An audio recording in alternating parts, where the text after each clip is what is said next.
Hi friends, എല്ലാവർക്കും ഒറ്റ ശിഖരം റിവ്യൂയിലേക്ക് സ്വാഗതം. ഈ ചാനൽ സബ്സ്ക്രൈബ് ചെയ്ത കൂട്ടുകാരൊന്ന് സബ്സ്ക്രൈബ് ചെയ്ത് സപ്പോർട്ട് ചെയ്യണേ. ചന്ദ്രമോഹൻ മഞ്ജിമയോട് പറയുന്നു, ആരെയും കാണുന്നില്ലല്ലോ എന്ന് ഞാൻ ഓർക്കുകയായിരുന്നു. തുളസി ചേട്ടനില്ലേ ഇവിടെ? മഞ്ജിമ പറയുന്നു, ഇല്ല, അച്ഛൻ പുറത്തു പോയിരിക്കുക. അപ്പോൾ ചന്ദ്രമോഹൻ പറയുകയാണ്, ഞാൻ വന്നതേ മീനാക്ഷിയും കുഞ്ഞിനെയും ഒന്ന് കാണാനാ. മഞ്ജു പറയുന്നു, മോള് നല്ല ഉറക്കവാ, ചേച്ചി ഉറങ്ങിപ്പോയെന്ന് തോന്നുന്നു. ചന്ദ്രമോഹൻ പറയുന്നു, കുഞ്ഞുങ്ങൾ ഏത് സമയത്ത് ഉറങ്ങും? മീനാക്ഷിക്കും പകലുറക്കം പതിവുണ്ടോ? മഞ്ജു പറയുന്നു, പക്ഷേ ഇല്ല, രാത്രിയിൽ ഉറങ്ങാഞ്ഞിട്ടാണെന്ന് തോന്നുന്നു. ചന്ദ്രമോഹൻ ചോദിക്കുന്നു, അതെന്ത് പറ്റി, വല്ല അസുഖമുണ്ടോ? മഞ്ജു പറയുകയാണ്, അതല്ല, രാത്രിയിൽ കുഞ്ഞ് കരയുമ്പോഴൊക്കെ ചേച്ചിക്ക് എഴുന്നേൽക്കണമല്ലോ. ചന്ദ്രമോഹൻ ചോദിക്കുന്നു, കുഞ്ഞിന് പ്രത്യേകിച്ച് എന്തെങ്കിലും? രാത്രി ഇടയ്ക്കിടയ്ക്ക് ഉണർന്ന് കരയുന്നെന്ന് പറഞ്ഞതുകൊണ്ട് ചോദിച്ചതാ. മഞ്ജു പറയുന്നു, ഏയ്, അവൾക്ക് ഒരു കുഴപ്പമില്ല, ചിലപ്പം ശാഠ്യം പിടിച്ച് കരയുന്നേ ഉള്ളൂ. പിള്ളേർ അങ്ങനെയൊക്കെയല്ലേ? ചന്ദ്രമോഹൻ പറയുന്നു, രണ്ടുപേർക്കും കുഴപ്പമൊന്നും ഇല്ലെന്ന് അറിഞ്ഞാൽ മതി, ഞാൻ വെയിറ്റ് ചെയ്യാം, എനിക്ക് ധൃതിയൊന്നുമില്ല. അങ്ങനെ ചന്ദ്രമോഹൻ അവിടേക്ക് ഇരിക്കുമ്പോൾ മഞ്ജു പറയുന്നു, കിടന്നിട്ട് കുറച്ചു സമയമല്ലേ ആയുള്ളൂ, ഉടനെ എഴുന്നേൽക്കുമെന്ന് തോന്നുന്നില്ല. ചന്ദ്രമോഹൻ പറയുന്നു, സാരമില്ല, എനിക്കിപ്പോ ഇതൊരു അന്യ വീടായി തോന്നുന്നതേ ഇല്ല,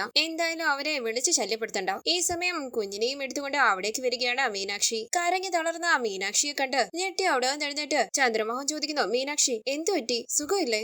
എന്താ സംഭവിച്ചെന്ന് പറ, വല്ല അസുഖമാണോ? എന്താ എന്നെ അറിയിക്കാതിരുന്നത്? അതോ ഞാൻ അന്യനാണെന്ന് കരുതിയോ? അസുഖമൊന്നും ഇല്ലാന്ന് മീനാക്ഷി പറയുമ്പോൾ അവിടേക്ക് വരികയാണ് പ്രസന്ന. ചന്ദ്രമോഹൻ പറയുന്നു, എന്താ ഉണ്ടായതെന്ന് ആരെങ്കിലും ഒന്ന് വാ തുറന്ന് പറ. മീനാക്ഷിയെ തലോടിക്കൊണ്ട് പ്രസന്ന പറയുന്നു, അവൾക്ക് കുഞ്ഞിനെ പിരിയുന്നതിന്റെ വിഷമമാണ് സാറേ. ചന്ദ്രമോഹൻ പറയുന്നു, നീ എത്ര മിടുക്കിയായിട്ടിരുന്നവളാ, ഇപ്പൊ ആളെ തിരിച്ചറിയാൻ തന്നെ ബുദ്ധിമുട്ടാ. ദിവസങ്ങൾ കൊണ്ട് ഒരാൾ ഇങ്ങനെ മാറിപ്പോകുമോ? മീനാക്ഷി പറയുന്നു, ആരായാലും മാറിപ്പോകും, ഞാൻ കടന്നു പോകുന്ന വഴിയിലൂടെ കടന്നു പോണം, അപ്പോഴറിയാം. ചന്ദ്രമോഹൻ പറയുന്നു, മീനാക്ഷിയുടെ വിഷമം എനിക്ക് മനസ്സിലാകും. മീനാക്ഷി പറയുന്നു, ഇല്ല സർ, ഒരു പുരുഷനും അത് മനസ്സിലാകില്ല. സ്വന്തം കുഞ്ഞിനെ നഷ്ടപ്പെട്ടിട്ടില്ലെങ്കിൽ സ്ത്രീക്കും അത് മനസ്സിലായെന്ന് വരില്ല. ചന്ദ്രമോഹൻ പറയുന്നു, ഇതിപ്പോൾ അപ്രതീക്ഷിതമായിട്ടുള്ള ഒരു കാര്യമല്ലല്ലോ, കുഞ്ഞിനെ കൈമാറണമെന്ന് മീനാക്ഷിക്ക് നേരത്തെ തന്നെ അറിയാവുന്നതല്ലേ? പ്രസന്ന പറയുന്നു, ഞങ്ങൾ ഇതെല്ലാം പറഞ്ഞ് മനസ്സിലാക്കാൻ നോക്കിയതാണ് സാറേ, ഇവളുടെ തലയിലോട്ട് കയറണ്ടേ? മീനാക്ഷി പറയുന്നു, അമ്മയും കുഞ്ഞും തമ്മിലുള്ള ബന്ധം ഹൃദയങ്ങൾ തമ്മിലുള്ളതാ, തലച്ചോറും ബുദ്ധിയും കൊണ്ട് അതിനെ അളക്കാനോ മനസ്സിലാക്കാനോ പറ്റില്ല. അങ്ങനെ കുഞ്ഞിനെ കൊണ്ട് മീനാക്ഷി അകത്തേക്ക് പോകുമ്പോൾ ചന്ദ്രമോഹൻ പറയുന്നു, ചില വ്യവസ്ഥകൾ പറഞ്ഞുറപ്പിച്ച നമ്മൾ ഇതെല്ലാം ആരംഭിച്ചത്, അതിൽ ഞങ്ങളുടെ ഭാഗം 100% ക്ലിയർ ആയിരുന്നു, നിങ്ങളുടെ ഭാഗത്തുനിന്നല്ല. എഗ്രിമെന്റ് മീനാക്ഷിയുമായി മാത്രമല്ല എന്ന് ഓർമ്മിപ്പിച്ചെന്നേ ഉള്ളൂ. നിങ്ങൾ കുടുംബക്കാർക്കെല്ലാം അതിലൊരു ഉത്തരവാദിത്തമുണ്ട്. നിങ്ങൾ ശാന്തമായിട്ട് മീനാക്ഷിയെ കാര്യങ്ങൾ പറഞ്ഞ് ബോധ്യപ്പെടുത്താൻ ശ്രമിക്കണം. ഞാൻ ഇറങ്ങട്ടെ. അങ്ങനെ ചന്ദ്രമോഹൻ അവിടെ നിന്ന് പോകുമ്പോൾ ടെൻഷനോടുകൂടി നിൽക്കുകയാണ് മഞ്ജുവും പ്രസന്നയും. പിന്നീട് കാണിക്കുന്നത് വീടിന്റെ ഉടമസ്ഥൻ തുളസിയോട് പറയുന്നു, വീട് കണ്ട് ഇഷ്ടപ്പെട്ടു എന്ന് സതീശൻ പറഞ്ഞു, അതുകൊണ്ടാണ് ഞാൻ തിരുവനന്തപുരത്ത് നിന്ന് വന്നത്, കാര്യങ്ങൾ നേരിട്ട് സംസാരിക്കണമല്ലോ. തുളസി പറയുന്നു, വീടിനകം ഒന്ന് കയറി കാണണം. ഉടമസ്ഥൻ പറയുന്നു, അതേതേലും വേണമല്ലോ. സതീശ, ഒന്ന് കാണിച്ചു കൊടുക്ക്. താക്കോല് വാങ്ങിച്ച് തുളസിയെയും കൂട്ടി അകത്തേക്ക് പോവുകയാണ് സതീശൻ. തുടർന്ന് ഉടമസ്ഥൻ ഫോണിലൂടെ പറയുന്നു, ഫാമിലിയാ, കണ്ടിട്ട് കുഴപ്പക്കാരനാണെന്ന് തോന്നുന്നില്ല, നമ്മൾ എന്തായാലും ഇവിടെ താമസിക്കാൻ പോകുന്നില്ലല്ലോ, വാടക കിട്ടുന്നത് ലാഭമല്ലേ? ശരി, വീട് ഫുള്ളി ഫർണിഷ്ഡ് ആണെന്ന് പറഞ്ഞേക്കാം, അതിനനുസരിച്ചുള്ള റെന്റും പറഞ്ഞേക്കാം, അതൊക്കെ ഞാൻ ഏറ്റു എന്ന് ശരിയെന്ന് പറഞ്ഞ ഫോൺ കട്ട് ചെയ്യുകയാണ് അയാൾ. തുടർന്ന് ഉടമസ്ഥൻ ചോദിക്കുന്നു, വീട് ഇഷ്ടപ്പെട്ടല്ലോ അല്ലേ? തുളസി പറയുന്നു, ആ, പക്ഷേ സാറ് പറഞ്ഞത്രയും വാടകയ്ക്കുള്ള വകുപ്പില്ല. ഉടമസ്ഥൻ പറയുന്നു, ഇതിനകത്ത് കിടക്കുന്ന ഫർണിച്ചർ മുഴുവൻ നിങ്ങൾക്ക് ഫ്രീ ആയിട്ട് ഉപയോഗിക്കാം, അതൊരു നിസ്സാര കാര്യമാണോ? തുളസി പറയുന്നു, ഞാനൊരു 4000 രൂപ വെച്ച് തരാം, അതേ പറ്റുകയുള്ളൂ, ഞാനും നിവൃത്തികേടുകാരനാ, സാറ് പറഞ്ഞതിലും 1000 രൂപ കുറച്ച്. ഉടമസ്ഥൻ പറയുന്നു, 5000 ഞാൻ ഉദ്ദേശിച്ചത്, 4500 ഉറപ്പിക്കാം, എന്ത് പറയുന്നു? തുളസി പറയുന്നു, ശരി, ഇനി തർക്കം വേണ്ട. ഉടമസ്ഥൻ പറയുകയാണ്, സതീശ, വാടക ചീട്ട് എഴുത്, അഡ്വാൻസിന്റെ കാര്യം പറഞ്ഞിട്ടുണ്ടല്ലോ അല്ലേ? സതീശൻ പറയുന്നു, ഉണ്ടുണ്ട്, അത് തുളസി ചേട്ടൻ തരും. അങ്ങനെ തുളസി മുദ്ര പേപ്പറിൽ ഒപ്പിട്ട് കൊടുത്ത് താക്കോല് വാങ്ങുകയാണ്. പിന്നീട് കാണിക്കുന്നത് വീട്ടിലേക്ക് വന്ന തുളസിയോട് പ്രസന്ന ചോദിക്കുന്നു, പോയ കാര്യം എന്തായി, വീട് കണ്ടോ? അത് തന്നെ മതിയെന്ന് ഉറപ്പിച്ചു. തുളസി പറയുന്നു, വീട് ഇഷ്ടപ്പെട്ടെന്ന് മാത്രമല്ല, നമ്മള് വാടക ചീട്ട് എഴുതി അഡ്വാൻസും കൊടുത്തു, ഇനി മറ്റന്നാൾ അങ്ങോട്ട് താമസം മാറിയാ മതി. പ്രസന്ന പറയുന്നു, നല്ല വീടാണോ? ഞങ്ങൾക്കൊന്നും കാണാൻ പറ്റിയില്ല. തുളസി പറയുന്നു, നിങ്ങൾ ഇനിയും കണ്ടിട്ട് ഒരു കാര്യമില്ല, ഇതിനേക്കാളും കുറച്ചുകൂടി നല്ല വീടാ, പോരെ? നല്ല സൗകര്യമുണ്ട്, അയൽക്കാരും നല്ലതാ. പ്രസന്ന പറയുന്നു, നമ്മൾ ഇവിടെ അയൽക്കാരുമായിട്ട് ബന്ധമൊന്നും ഇല്ലായിരുന്നല്ലോ, അവിടെ അങ്ങനെ തന്നെ ആയിരിക്കുമല്ലോ വേണ്ടത്. തുളസി പറയുന്നു, അവിടെ ചെല്ലുമ്പോൾ നമ്മൾ ആരുമായിട്ട് അകന്നു നിൽക്കേണ്ട കാര്യമില്ല, കൊച്ചില്ലല്ലോ നമ്മുടെ കൂടെ, കൊച്ചിനെ കൊടുത്തിട്ട് പോയാ പിന്നെ എന്നോ പേടിക്കാനാ. പ്രസന്ന പറയുന്നു, അത് ശരിയാ. തുളസി പറയുന്നു, അവിടെ ചെല്ലുമ്പോൾ ഒരു കാര്യം ഓർത്തോണം, മീനാക്ഷി ഗർഭം ധരിച്ചിട്ടുമില്ല, പ്രസവിച്ചിട്ടുമില്ല, ഒന്നുമില്ല, അവള് പഠിച്ചിട്ട് നിൽക്കുക, വേണമെങ്കിൽ അവൾ ഇനിയും പഠിക്കും, അങ്ങനെയാ നമ്മൾ അവിടെ എല്ലാവരോടും പറയാൻ പോകുന്നത്. വായിന്ന് വല്ല അബദ്ധവും വീഴാതെ നോക്കിക്കോണം. പ്രസന്ന പറയുന്നു, നാളെ കഴിഞ്ഞല്ലേ നമ്മൾ ഇവിടുന്ന് താമസം മാറുന്നത്? തുളസി പറയുന്നു, എത്ര തവണ പറയണം, മറ്റവർ വന്ന് കൊച്ചിനെ കൊണ്ടുപോകാൻ വേണ്ടിയാ നമ്മൾ ഇവിടെ വെയിറ്റ് ചെയ്യുന്നത്. പ്രസന്ന പറയുകയാണ്, അവരിനിയും വരാതിരിക്കുവോ ആവോ? ഇത് കേട്ട് തുളസി ചോദിക്കുന്നു, നീ എന്ത് വർത്തമാനമായി പറയുന്നത്? മീനാക്ഷി അവരെ വിളിക്കുകയോ മീനാക്ഷിയെ അവര് വിളിക്കുകയോ വല്ലതും ചെയ്തോ? പ്രസന്ന പറയുന്നു, ഞാൻ അവളോടൊന്നും ചോദിച്ചില്ല, ഒന്നാമത് അവള് ഭയങ്കര സങ്കടത്തിലാ, അങ്ങനെ ഇരിക്കുന്ന അവളോട് എങ്ങനെയാ മറ്റന്നാൾ അവര് വരുമോ, കൊച്ചിനെ കൊണ്ടുപോകുമോ എന്നൊക്കെ ഞാൻ ചോദിക്കുന്നത്. തുളസി പറയുന്നു, അവളുടെ സങ്കടം നോക്കിയിട്ടൊന്നും ഒരു കാര്യമില്ല, അവള് തന്നെയല്ലേ ഈ 3 മാസവും കൊച്ചിനെ വേണമെന്ന് പറഞ്ഞ ഇത്രയും നാളും വെച്ചോണ്ടിരുന്നത്? ഇനിയിപ്പൊ സങ്കടപ്പെട്ടിട്ട് എന്ത് കാര്യം? പ്രസന്ന പറയുന്നു അവള് വല്ലാത്ത വിഷമത്തിലാ. തുളസി പറയുകയാണ് കൊച്ചിനെ കൊടുക്കേണ്ട സമയത്ത് കൊച്ചിനെ കൊടുക്കണം, അല്ലെങ്കിലും അവര് വന്ന് കൊച്ചിനെ വാങ്ങിച്ചോണ്ട് പോകും. അത് അവരുടെയാ, നമ്മുടെ അല്ല. പ്രസന്ന പറയുന്നു കൊച്ചിനെ എന്തായാലും കൊടുക്കാതെ പറ്റത്തില്ലെന്ന് അവൾക്കും അറിയാം. തുളസി പറയുന്നു എന്താണേലും ഇവിടുന്ന് കൊണ്ടുപോകാനുള്ളതെല്ലാം ഇന്നു മുതലേ പറക്കി കെട്ടി തുടങ്ങിക്കോ. നാളെ വൈകുന്നേരം എല്ലാം പാക്ക് ചെയ്ത് കഴിയണം. എന്നാലേ മറ്റന്നാൾ ഒരു വണ്ടി പിടിച്ച് സാധനങ്ങളെല്ലാം അങ്ങോട്ട് കൊണ്ടെത്തിക്കാൻ പറ്റുകയുള്ളൂ. ഈ സമയം തുളസിയുടെ ഫോണിലേക്ക് വിളിച്ച ചന്ദ്രമോഹൻ പറയുന്നു ചേട്ടാ ഞാനാ ചന്ദ്രമോഹൻ. തുളസി ചോദിക്കുന്നു എന്താ വിളിക്കാതിരുന്നത്?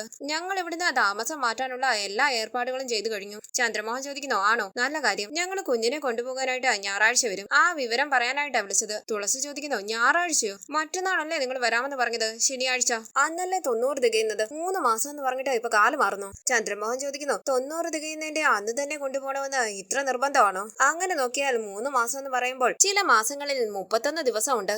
അത് ചേട്ടൻ കണക്ക് കൂട്ടിയില്ലായിരുന്നു. തുളസി പറയുന്നു ദേ അതും ഇതും പറഞ്ഞ എന്നെ വെറുതെ ദേഷ്യം പിടിപ്പിക്കില്ലേ. ചന്ദ്രമോഹൻ പറയുകയാണ് 90 ദിവസം നല്ല പറഞ്ഞിരിക്കുന്നത്, 3 മാസം എന്നാ. അത് ചേട്ടൻ മറന്നുപോയോ? തുളസി പറയുന്നു ഇതൊരുമാതിരി കോപ്പിലെ ഇടപാടാണല്ലോ. ഇനി ഒരു ദിവസം കൂടി ഞങ്ങൾ സഹിക്കണോ? ചന്ദ്രമോഹൻ പറയുന്നു ചേട്ടൻ ഇത്രയും നാളെ സഹിച്ചില്ലേ? പാമ്പും പഴുതാരയൊന്നും അല്ലല്ലോ, ഒരു കുഞ്ഞല്ലേ ചേട്ടാ. ഒരു ദിവസം കൂടി ഒന്ന് സഹിക്ക്, ഞങ്ങൾ ഞായറാഴ്ച വരും. തുളസി പറയുന്നു ഇനി അതും കൂടി തെറ്റിച്ചേക്കരുത്, പറഞ്ഞേക്കാം. ഇവിടെ ഞങ്ങള് പോകാൻ വേണ്ടി റെഡിയായിരിക്കുക. മറ്റന്നാൾ താക്കോല് കൊടുക്കാമെന്ന് പറഞ്ഞതാ, ഇപ്പൊ അതും തെറ്റി. ചന്ദ്രമോഹൻ പറയുന്നു അത് മേനോൻ സാറിനും വൈഫിനും ശനിയാഴ്ച ഇവിടെ എത്തിച്ചേരാൻ പറ്റുകയുള്ളൂ എന്ന്, അതുകൊണ്ടാണ് ഞങ്ങൾ ഞായറാഴ്ചത്തേക്ക് മാറ്റിയത്. തുളസി പറയുന്നു അന്നെങ്കിലും വരണേ, എനിക്ക് വാക്ക് വ്യത്യാസം കാണിക്കുന്നത് ഒട്ടും ഇഷ്ടമല്ല. ചന്ദ്രമോഹൻ പറയുന്നു എങ്കിൽ ശരിയേട്ടാ, ഞായറാഴ്ച കാണാം, ഓക്കെ. അങ്ങനെ ചന്ദ്രമോഹൻ ഫോൺ കട്ട് ചെയ്യുമ്പോൾ തുളസി പറയുകയാണ് അവര് പിന്നെയും വാക്ക് തെറ്റിച്ചു, ഞായറാഴ്ച വരത്തുള്ളന്ന്. എന്നോ ചെയ്യാനാണെന്ന് പറ. പ്രസന്ന പറയുന്നു ഒരു ദിവസം അല്ലേ ഉള്ളൂ, അതങ്ങ് പോട്ടെ. തുളസി പറയുന്നു നീ മീനാക്ഷിയോട് കൂടി പറഞ്ഞേക്കണം, അവര് വരുമ്പോൾ ഇവിടെ കരച്ചിലും പിടിച്ചിലും ഒന്നും ഉണ്ടാകാതെ കൊച്ചിനെ വിട്ടുകൊടുക്കണമെന്ന്. നമ്മൾ അതിന്റെ കാശും മേടിച്ച് പോക്കറ്റിലിട്ടിട്ട് ഇനിയിപ്പം കൊച്ചിനെ തരത്തില്ല, എനിക്ക് സങ്കടമാണെന്നൊക്കെ പറഞ്ഞ ഇവിടെ ചവിട്ട് നാടകം കളിക്കരുതെന്ന് ഞാൻ അവളോട് പറയാമെന്ന് പ്രസന്ന പറയുമ്പോൾ തുളസി പറയുകയാണ് അവര് വരുന്നു, കുഞ്ഞിനെ കൊണ്ടുപോകുന്നു, നമ്മൾ ഇവിടുന്ന് സ്ഥലം വിടുന്നു, കേട്ടല്ലോ. അങ്ങനെ തുളസി അകത്തേക്ക് പോകുമ്പോൾ വിഷമത്തോടുകൂടി ആലോചിച്ച് നിൽക്കുകയാണ് പ്രസന്ന. പിന്നീട് കാണിക്കുന്നത് കുഞ്ഞിനെയും ചേർത്ത് പിടിച്ച് കരഞ്ഞുകൊണ്ട് മീനാക്ഷി പറയുന്നു എന്റെ പൊന്നിനെ വിട്ടു കളഞ്ഞിട്ട് ഈ അമ്മ ജീവിച്ചിരിക്കുമോ? അമ്മയ്ക്ക് അതിന് പറ്റുമോ? ഇല്ലാന്ന് എന്റെ പൊന്നുമോക്കറിയാം അല്ലെ? അമ്മ ഇല്ലാതെ എന്റെ വാവയെ ആര് നോക്കും? വല്ലവരും നോക്കിയാൽ ശരിയാകുമോ? എന്റെ പൊന്നുമുത്തിന് വിശക്കുമ്പോൾ അമ്മിങ്ങപ്പാല് തരണ്ടേ? വേറെ ആര് തരും? മോളൂട്ടി സങ്കടപ്പെടാതെയും കരയാതെയും നോക്കണ്ടേ? അതൊന്നും വേറെ ആരും ചെയ്യില്ല. ഈ സമയം പിന്നിലേക്ക് വന്ന വഞ്ചിവ മീനാക്ഷിയുടെ സംസാരം ശ്രദ്ധിക്കുകയാണ്. മീനാക്ഷി പറയുന്നു ജീവിക്കുന്നെങ്കിൽ നമുക്ക് ഒന്നിച്ച് ജീവിക്കാം, ആരും അതിന് സമ്മതിക്കുന്നില്ലെങ്കിൽ നമുക്ക് ഒന്നിച്ച് മരിക്കാം. ഇത് കേട്ട് മഞ്ജു ഞെട്ടി നിൽക്കുമ്പോൾ മീനാക്ഷി ചോദിക്കുന്നു എന്റെ പൊന്നിന് സമ്മതമാണോ?